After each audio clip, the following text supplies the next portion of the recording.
اطمینان تو ہو گیا کہ پیغمبر اسلام کے والد تو شہید ہو گئے، صرف ایک بات کا پتہ کرنا کہ ان کے یہاں کوئی اور اولاد ہے یا نہیں۔ اگر یہ پتہ چل جائے کہ یہ بے اولاد تھے تو گھر میں جا کر اطمینان سے سونا، اور اگر یہ پتہ چلے کہ ان کے یہاں کوئی اولاد ہے تو پھر اس کے قتل کا انتظام کرنا ہوگا۔ یہودیوں کا ایک گروہ بنا یہ لوگ خاص اس کام کے لیے مدینہ سے مکہ آ گئے۔ وہاں آ کر تحقیق کی تو اطمینان کی سانس لیا۔ جب پتہ چلا کہ وہ لاوس تھے، ان کے یہاں کوئی اولاد نہیں تھی، چنانچہ بڑے اطمینان سے وہاں مدینے چلے گئے۔ مدینے پہنچ کر مدینہ سے لے کر شام تک جہاں یہودی پھیل ہوئے تھے سب کو خوشخبری پہنچا دی کہ مبارک ہو، ہمارے لیے جو خطرہ تھا وہ خطرہ ٹل گیا۔ حضرت صلی اللہ علیہ وسلم کرتے سے جو خون نکل رہا تھا وہ خون سوکھ گیا، اور جسے یہ یقین ہو گیا کہ پیغمبر کے والد کا انتقال ہو گیا اور ان کے یہاں کوئی اولاد نہیں ہے، جس کا مطلب یہ ہے کہ اب آخری رسول پیدا نہیں ہوں گے۔ یہ خوشخبری ساری دنیا یہود میں پھیلا دی۔ مدینہ سے لے کر شام تک جشن منایا گیا اور یہودی بڑے مطمئن تھے، مگر ان سے ایک بنیاد کی غلطی ہوئی۔ یہ تو معلوم کر لیا کہ پیغمبر اسلام اس دنیا میں نہیں آئے، یہ تو پتہ چلا لیا کہ عبداللہ کے یہاں کوئی اولاد نہیں تھی، مگر یہ معلوم کرنا بھول گئے کہ کیا ایسا تو نہیں کہ جناب عبداللہ کی بیوی حضرت آمنہ حاملہ ہوں اور کچھ مہینے بعد بچہ پیدا ہو جائے۔ اس طرح ان کا خیال نہیں آیا۔ نہیں، یہ دیکھ کر مطمئن ہو کر گھر چلے گئے عبداللہ کے یہاں کوئی اولاد نہیں ہے۔ لیکن جب 12 ربیع الاول کو عجیب و غریب واقعات پیش آئے، عوام کو اتنی معلومات نہیں ہے، لیکن یہودی علماء پریشان ہو کر جب بیٹھے ہیں، کیونکہ انہوں نے اپنی کتابوں میں پڑھا ہوا ہے کہ یہ سارے واقعات اس زمانے کے ہیں جب آخری رسول پیدا ہوگا۔ مگر یہ کیا ہوا؟ آخری رسول کیسے پیدا ہو گیا؟ کیونکہ آخری رسول کے والد کو ہم نے پورے یقین کے ساتھ قتل کر دیا۔ یہی رسول کے والد ہیں، اور حضرت واقعہ کے کرتے کے گواہی دی کہ یہی والد ہیں۔ یہ بھی ہم نے پتہ چلا لیا کہ ان کے یہاں کوئی اولاد نہیں ہے۔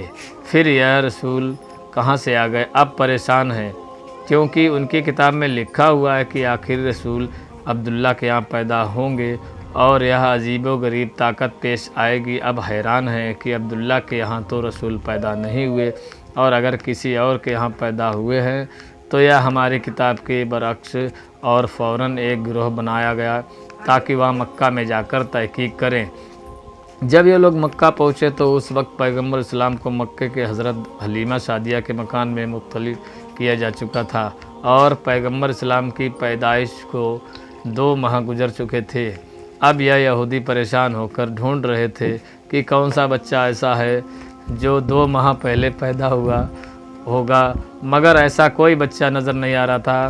کسی سے نہیں پوچھ سکتے، کیونکہ مکے میں 2 مرتبہ یہودی سازش کر کے گئے ہیں۔ جناب عبداللہ پر بھی حملہ انہوں نے کروایا، اور ان کے بعد جناب آمنہ کے بارے میں تحقیق کر ان لوگوں نے کروائی تھی۔ چنانچہ اب مکہ والے ہوشیار ہو گئے ہیں، عام طور پر خاندان بنو ہاشم والے ان لوگوں پر نظر رکھے ہوئے۔ یہودیوں کا کوئی گروہ کسی سے سوال نہیں کر سکتا، آپ پوچھ کے کسی سے نہیں سکتے۔ ایک ایک گھر پر تاک کر بیٹھ گئے، خانہ کعبہ میں دیکھتے رہے، باپ کی گود میں دیکھتے رہے، مگر کوئی 2 مہینے کا بچہ نظر نہیں آ رہا تھا۔ ناکام واپس لوٹ گئے۔ اب آ رہے ہیں، جا رہے ہیں اور مسلسل تحقیق کر رہے ہیں، مگر ان کی تحقیق ناکام ہو رہی ہے، کیونکہ پیغمبر اسلام تو اس وقت مکے سے باہر ہیں۔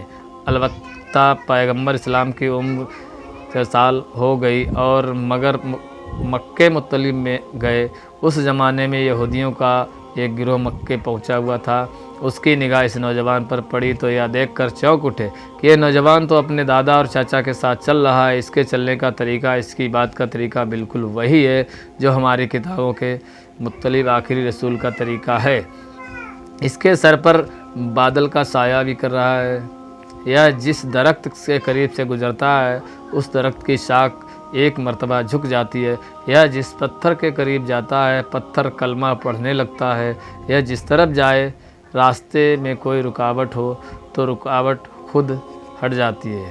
باخدا نظر آ رہا ہے کہ جبکہ ہمارے علم اور ہماری کتابوں میں مطلب اس کو 7 سال کا نوجوان ہونا چاہیے۔ یہودیوں نے اس گروہ کے اپنے علماء سے مشورہ کیا۔ انہوں نے کہا کہ خوب اچھی طرح دیکھ لو، یہی اگر آپ آخری رسول ہیں تو اسے قتل کر دو۔ یہودیوں کو یہ پتہ چل گیا کہ یہ بچہ عبد المطلب کا ہے، منا لیا، لیکن بعد میں پتہ چلا کہ ہم دھوکہ کھا گئے ہیں۔ ابھی بھی ایسا نہ ہو کہ ہم اس نوجوان کو قتل کر کے چلے جائیں اور ہم مطمئن ہو جائیں اور 20 سال بعد پتہ چلے کہ رسول تو ابھی زندہ ہیں۔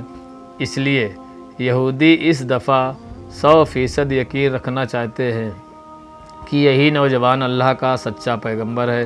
یہودیوں نے اپنی کتاب میں پڑھا ہوا ہے کہ ان کو اس بات کی معرفت تھی کہ جو بھی اللہ کا رسول ہوگا، چاہے پہلا ہو یا آخری، لقمہ حرام اس کے حلق سے نیچے نہیں اتر سکتا، بلکہ حلق تو کیا اس کے ہونٹوں کو بھی نہیں چھو سکتا۔ حرام کے علاوہ رزق مستبشن، رزق جس کا پتہ نہ ہو حلال ہے یا حرام ہے، وہ بھی رسول کے ہٹ کو نہیں چھو سکتا۔ چنانچہ انہوں نے ایک بڑا عجیب منصوبہ بنایا۔ مکے میں ایک بیوہ عورت رہتی تھی جس کا نام تھا زبیدہ۔ اس نے ایک چھوٹا سا مرغی فارم بنایا ہوا تھا اور ان مرغیوں میں انڈے بیچ رہا تھا، گزارا کیا کرتی تھی، اور جو مرغی انڈے دینے کے قابل نہ رہتی اسے وہ ذبح کرنے کے لیے بیچ دیا کرتی تھی۔ یہودیوں نے سوچا کہ یہ ایک ایسا امتحان ہے جس کو ہمیں یقین ہو سکتا ہے۔ چنانچہ رات کے وقت زبیدہ کے گھر نقاب لگا کر کچھ مرغیاں چوری کرنے لائے، اور جو مرغیاں چرا کر لائے ان کے بارے میں 2 نیت تھیں کہ کچھ مرغیاں چوری کی نیت سے چرائی گئیں اور کچھ کے بارے میں سوچا کہ بعد میں ہم ان کی قیمت زبیدہ کو ادا کر دیں گے۔ اب جو چوری نیت سے لی وہ تو رزق حرام ہو گیا، اور جو اس نیت سے لی کہ بعد میں پیسے دے دیں گے، یہ رزق مستبن فیصلہ کر کے کسی کی چیز اٹھا لینا اگر حرام کی منزل پر نہ ہو تو مستبد ضرور ہے۔ اگلے دن جناب عبد المطلب یہودیوں کا اشد مقصد تو پیغمبر اسلام کا امتحان لینا تھا، اس لیے حضرت عبد المطلب کہنے لگے کہ آپ اکیلے دعوت میں نہیں جائیں گے، بلکہ خاندان بنو ہاشم کے سارے مرد آئیں گے، خاص طور پر آپ کے سب بیٹے اور پوتے ضرور آئیں گے۔ حضرت عبد المطلب نے کہا کہ تم نہ بھی کہتے تو بھی میری شرط یہی ہوتی، کیونکہ میں اپنے پوتے کے بغیر کسی دعوت میں شریک نہیں ہوتا ہوں۔ یہودیوں نے دل کو ہو گئی، چنانچہ کھانے کا انتظام کیا گیا۔ اب یہودیوں نے یہ ذہن میں رکھا کہ یہ حرام والی مرغی ہے، یہ مستبشر لگا دیا ہے۔ یہودیوں نے حضرت عبد المطلب سے کہا، اے رئیس مکہ، دعوت آپ کے اعزاز میں ہے، کھانے کا آغاز کیجیے۔ کہا کہ نہیں، جب تک میرا پوتا کھانا نہیں شروع کرے گا ہم لوگ کھانا نہیں کھاتے۔ اب یہودیوں کو تو چاہیے یہی تھا کہ ساری توجہ رسول کی طرف ہو گئی۔ رسول اللہ سے کہتے ہیں کہ آپ بسم اللہ کیجیے۔ رسول اللہ جواب دیتے ہیں کہ نہیں، یہ رزق ہمارے لیے نہیں ہے، کھانا تو دور کی بات ہمارے ہونٹوں تک بھی نہیں پہنچ سکتا۔ حیران ہو کر کہا کہ یہ کیسے ممکن کہ آپ نے فرمایا ہاں یہ کھانا ہمارے لیے نہیں ہے۔ کہنے لگے کہ ہمیں اجازت دیجیے، ہم آپ کو کھانا کھلائیں گے، دیکھتے ہیں کہ یہ کھانا کیسے نہیں پہنچتا۔ پیغمبر مسکرا رہے تھے کہ ٹھیک ہے، اگر کھلا سکتے ہو تو کھلاؤ۔ اب یہودیوں نے روٹی اور گوشت کے ساتھ نوالا بنا کے پیغمبر کی جانب بڑھایا، مگر عجیب بات یہ تھی کہ جیسے ہی نوالا حضور کے ہونٹوں کے قریب پہنچا تو ایسا لگا کہ کسی نے زبردستی ہاتھ پکڑ کے کھول دیا ہو اور نوالا دسترخوان پر گر پڑا۔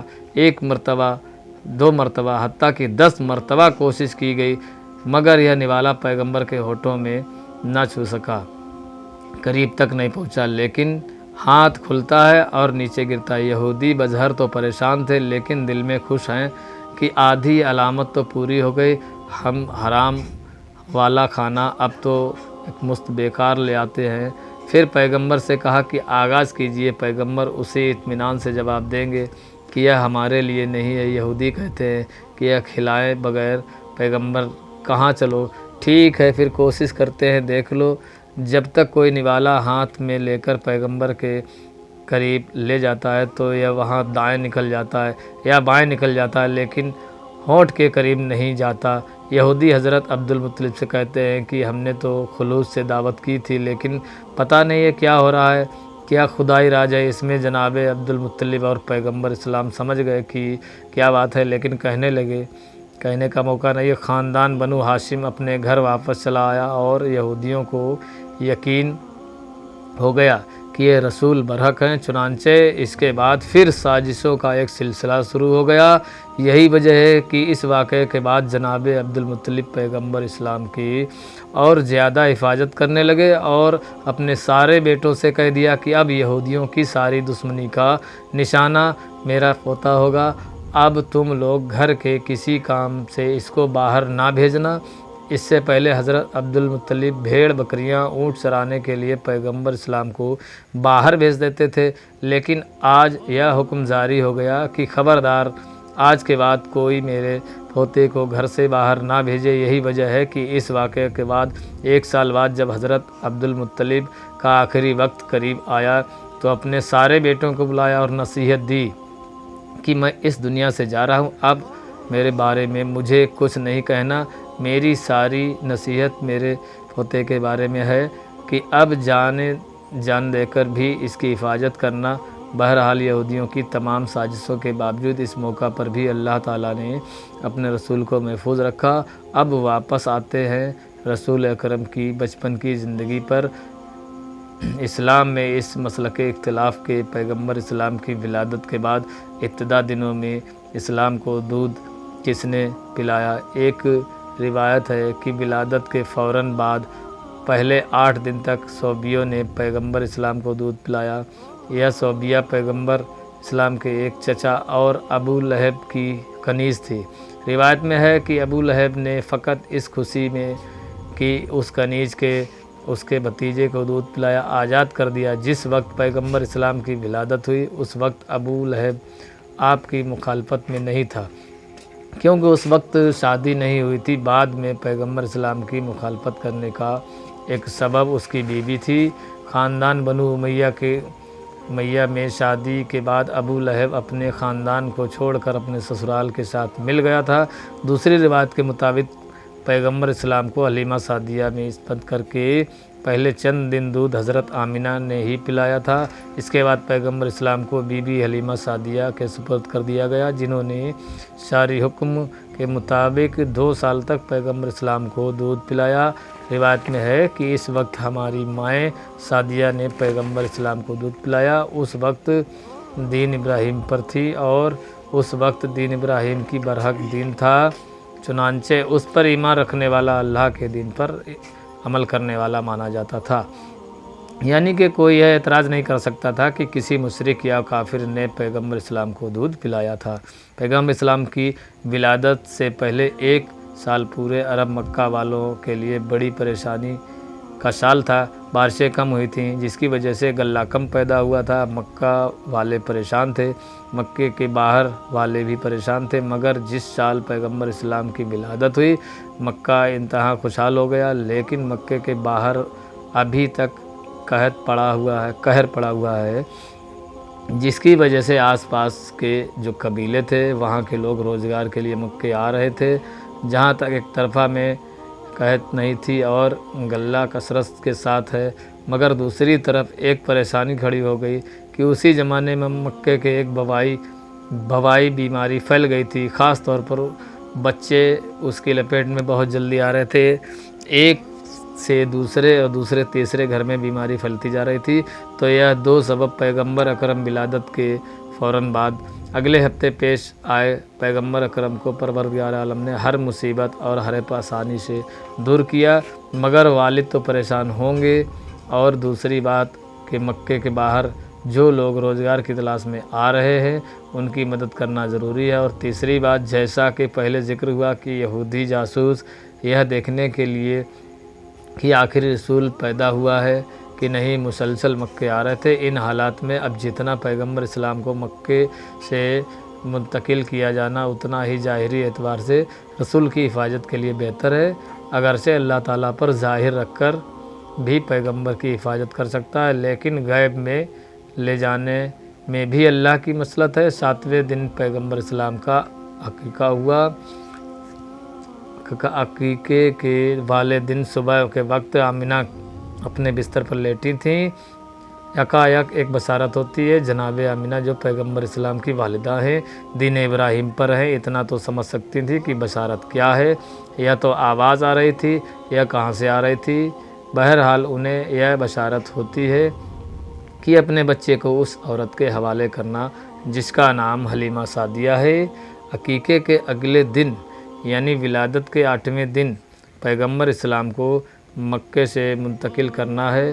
جیسا کہ اہل ذکر ہوا کہ مکے کے باہر قہر پڑا ہوا تھا، لیکن قہر نہ بھی پڑتا تب بھی عربوں کا یہ طریقہ تھا کہ سال میں 2 دفعہ موسم بہار یعنی سردی کے فوراً بعد موسم خراب یعنی گرمی کے بعد جو آس پاس کے دیہات تھے وہاں کی عورتیں مکہ آتی تھیں اور ایک شخص کے دروازے پر جاتی تھیں کہ اگر آپ کا کوئی بچہ تو ہمیں دے دیجئے، اس کی پرورش کریں گی، اسے دودھ پلائیں گی، اور جو حضرت طے پائے اس پر بچہ ان کے حوالے کر دیا جاتا تھا۔ تو مسلسل قحط کے زمانے میں تو زیادہ عورتیں آ رہی تھیں۔ 8ویں دن جناب عبد المطلب اپنے غلام کو بلا کر کہتے ہیں کہ جا کر مکے کے بازاروں میں گلیوں میں جہاں عورتیں جمع ہوتی ہیں وہاں جا کر معلوم کرو کہ کیا کوئی ایسی عورت ہے جو میرے اس بچے کو لے جانے کے لیے تیار ہو۔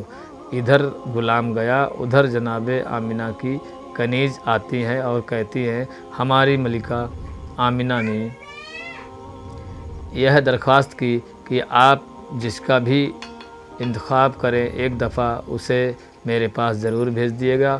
مکے کے کچھ فاصلے پر قبیلہ بنی سعد عرب کا ایک بہت بڑا قبیلہ تھا۔ بی بی حلیمہ کا تعلق اسی قبیلے سے تھا، اسی نسبت سے نام ہو گیا حلیمہ سعدیہ۔ جناب حلیمہ سعدیہ کہتی ہیں کہ ہم لوگ اپنے دستور کے مطابق سال میں 2 دفعہ مکے جاتے ہیں اور جانے کے بعد وہاں صاحبان دولت اور جو سردار ان کے بچوں کو لے کر آتے ہیں۔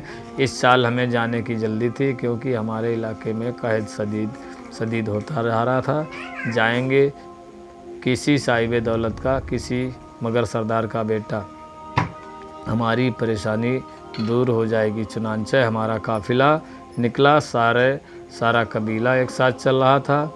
پورے قبیلے کا ایک ہی پیشہ ہے، مرد عورتیں سب ساتھ جا رہے تھے۔ جناب حلیمہ سعدیہ کہتی تھیں کہ میں اس پورے سفر میں بے حد پریشان رہی، اس لیے میں جس سواری پر سوار تھی وہ ایک گدی تھی اور ایک بیمار تھی، اسے چلا نہیں جا رہا تھا، بڑی سست رفتار سے چل رہی تھی۔